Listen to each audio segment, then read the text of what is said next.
Hello friends, welcome to defence matrix. तो जैसा कि हम जानते हैं, चाइना ने अपना तीसरा एयरक्राफ्ट कैरियर यानी कि टाइप 003, जिसको अभी फुजियान कहा जा रहा है, उसे लॉन्च कर दिया है। और जहां तक कयास लगाए जा रहे हैं, ये aircraft carrier people liberation army navy का पार्ट जो है वो अगले साल से बन सकता है। तो कल के वीडियो में हमने बात करी थी चाइना के स्टोबार एयरक्राफ्ट कैरियर्स के बारे में, जो कि ऑपरेशनल है।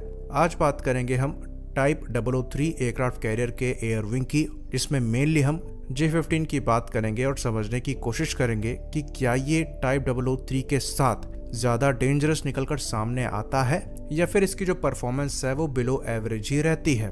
तो J-15 के बारे में हमने डिटेल में बात करी थी पिछले वीडियो में, जहां पर हमने बताया था कि कैसे इस एयरक्राफ्ट को बनाया गया था एक अनफिनिश्ड Su-33 के प्रोटोटाइप से, जिसको यूक्रेन से एक्वायर किया गया था। और उसके बाद इसकी जो पहली लैंडिंग है एयरक्राफ्ट कैरियर पर, वो 2012 में हुई थी। तो इस एयरक्राफ्ट ने अपनी पहली फ्लाइट जो है वो 2009 में करी थी। और आज 2022 तक जो इनके नंबर सर्विस में बताए जाते हैं वो 60 के आसपास के बताए जाते हैं, जो कि चाइनीज स्टैंडर्ड के हिसाब से काफ़ी कम है, क्योंकि इसकी फर्स्ट फ्लाइट को हुए करीबन 13 साल हो चुके हैं। तो अगर आप 3 एयरक्राफ्ट कैरियर के हिसाब से एयरक्राफ्ट के नंबर को लेकर चलेंगे, तब भी जो 60 का नंबर है वो बहुत ज़्यादा नहीं है। इसके पीछे रीज़न ये है कि जो इसकी परफॉर्मेंस है वो अभी तक ऑप्टिमम नहीं रही है और इसमें सुधार जो है वो लगातार चल रहे हैं। तो अगर आप चाइना की हिस्ट्री को उठाकर देखेंगे तो उनके पास पास्ट में कोई एक्सपीरियंस नहीं है एक एयरक्राफ्ट कैरियर को ऑपरेट करने का और एक एयरक्राफ्ट कैरियर की एयर विंग को ऑपरेट करने का। स्की जंप के लिए आप फिर भी कह सकते हैं कि हो सकता है रशिया के साथ उन्होंने ट्रेनिंग करी हो, थोड़ा बहुत एक्सपीरियंस लिया हो, पर जो अभी कैटोबार टाइप का एयरक्राफ्ट कैरियर वो इंडक्ट करने जा रहे हैं, इसका तो इनके पास जीरो एक्सपीरियंस होगा और ये बिल्कुल नई चीज़ होगी चाइना के लिए। तो अपनी स्किल्स को बढ़ाने के लिए चाइना द्वारा एक ग्राउंड बेस्ड टेस्ट फैसिलिटी को डेवलप किया गया था, जो कि कैटोबार एयरक्राफ्ट कैरियर के हिसाब से बनाई गई है। और वहां पर हमने देखा था कि J-15 को मॉडिफाई किया गया था कैटोबार लॉन्चेस के लिए।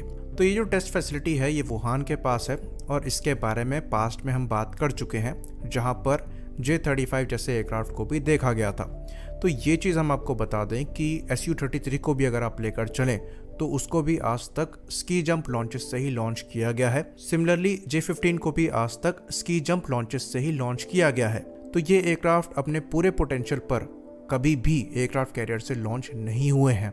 ऑल्दो ये चीज़ भी हम यहाँ पर क्लियर करते हैं कि भले ही ज़्यादा पेलोड के साथ कैटापुल्ट लॉन्च किए जा सकते हैं, पर स्की जंप से भी जो ऑपरेशनली यूजफुल पेलोड है उसके साथ टेक ऑफ किया जा सकता है। तो जो स्की जंप लॉन्चेस होते हैं वो इतने भी इनफेक्टिव नहीं होते हैं, पर कैटापुल्ट लॉन्च में आप अच्छे खासे पेलोड के साथ टेक ऑफ कर सकते हैं। तो अगर हम J-15 की बात करें तो J-15 के बारे में पास्ट में कुछ ऐसी रिपोर्ट्स आई हैं कि ये काफ़ी लिमिटेड पेलोड के साथ ही टेक ऑफ कर पा रहा है। साथ ही साथ टेक ऑफ वेट को कम रखने के लिए यहाँ पर फ्यूल कम कैरी किया जा रहा है, जिसकी वजह से जो ऑपरेशनल रेंज है वो कम हो रही है। और स्की जंप एयरक्राफ्ट कैरियर जो हैं वो एयर टू एयर रिफ्यूलर्स को लॉन्च नहीं कर सकते।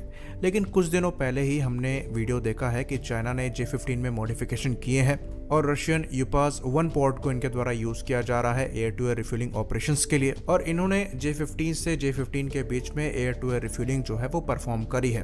तो डेफिनेटली ये ऑपरेशनल कैपेबिलिटी को बढ़ाएगा J-15 की। तो ये जो रेंज वाला फैक्टर है उसको यहाँ से सॉर्ट किया गया है।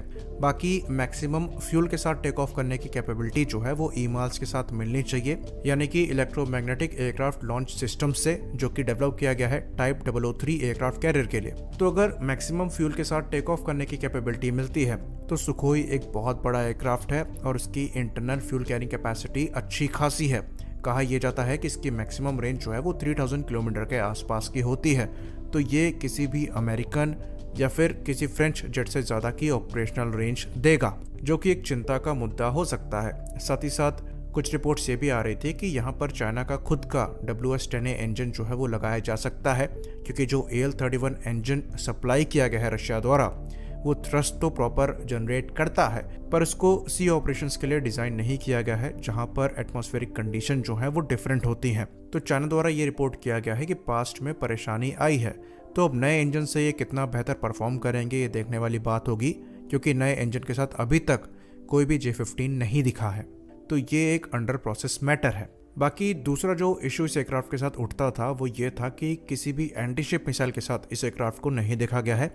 साथ ही साथ जो इसकी मैक्सिमम टेक ऑफ कैपेसिटी है करीबन 6500 किलोग्राम्स की, उतने पेलोड के साथ भी इसे टेक ऑफ करते हुए नहीं देखा गया है।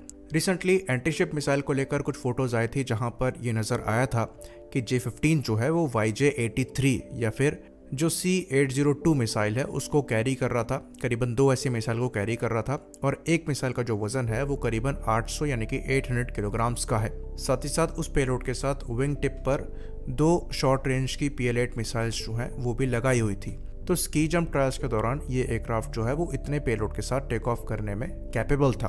तो अगर आप टोटल वेट को कैलकुलेट करेंगे तो ये खाली 1830 यानी कि 1830 किलोग्राम ही है। तो ये 2000 किलोग्राम से कम ही है। तो एक बात यहाँ पर इस एयरक्राफ्ट ने प्रूव करी है कि ये एंटीशिप मिसाइल कैरी कर सकता है, पर पेलोड को लेकर अभी भी हमारे पास कोई एविडेंस नहीं है कि ये प्रॉपर पेलोड कैरी करने में सक्षम है या नहीं। बाकी एवियोनिक्स की बात करें तो यहाँ पर कुछ रिपोर्ट्स ऐसी आ रही हैं कि J-16 से एवियोनिक्स जो है वो ये एयरक्राफ्ट बोरो कर सकता है और यहाँ तक कि एक J-16D पर बेस्ड होकर वर्ल्ड विजुअल वर्जन भी बनाया जा सकता है J-15 का, जो कि मेनली इलेक्ट्रॉनिक अटैक रोल के लिए यूज़ किया जाएगा। तो यहाँ पर YJ-91 जैसी एंटी रेडिएशन मिसाइल जो है वो जैमर्स के साथ कॉम्बिनेशन में लगाई जा सकती होंगी। बाकी KJ-600 AWACS भी जो है उसको यहाँ पर इंट्रोड्यूस किया गया है, जो कि एक AESA रडार को कैरी करता है। बाकी रेंज वगैरह जो है वो क्लासिफाइड इन्फो है। तो ये बैटल स्पेस की एक अच्छी पिक्चर जो है वो J-15 को दे सकता है, जो कि उनकी ऑपरेशनल कैपेबिलिटी को डेफिनेटली बढ़ाएगी। तो ये सब काम जो है वो पैरेलल में चल रहे हैं। तो टाइप 003 एयरक्राफ्ट कैरियर के साथ J-15 को हम देख सकते हैं अपने पूरी ऑपरेशनल कैपेबिलिटी में, और अभी से एक स्ट्रॉन्गर J-15 जो है वो हम एंटिसिपेट कर सकते हैं। तो चाइना को काउंटर करने के लिए जो MiG-29K एयरक्राफ्ट हैं वो सफिशिएंट नहीं होंगे। हमें मॉडर्न एयरक्राफ्ट चाहिए और इसलिए INS विशाल के साथ हमें या तो F-18 या तो रफाल जो है उनको जल्द से जल्द ऑपरेशनल करना पड़ेगा। बाकी बात करें J-35 की तो FC-31 के कंपैरिजन में यहाँ पर मेजर डिज़ाइन चेंजेस जो हैं वो हुए हैं और नए डिज़ाइन के साथ जो टेस्टिंग है वो भी चल रही है, जिसको हम मान के चल सकते हैं कि 4 से 5 साल और चलेगी। यानी कि J-15 जो है वो हमें पहले ऑपरेशनल मिलेगा टाइप 003 एयरक्राफ्ट कैरियर के साथ। आई होप इन्फॉर्मेशन क्लियर हो। इसी बात पर हम इस वीडियो को ख़त्म करेंगे। लाइक करिए, सब्सक्राइब करिए। जय हिंद।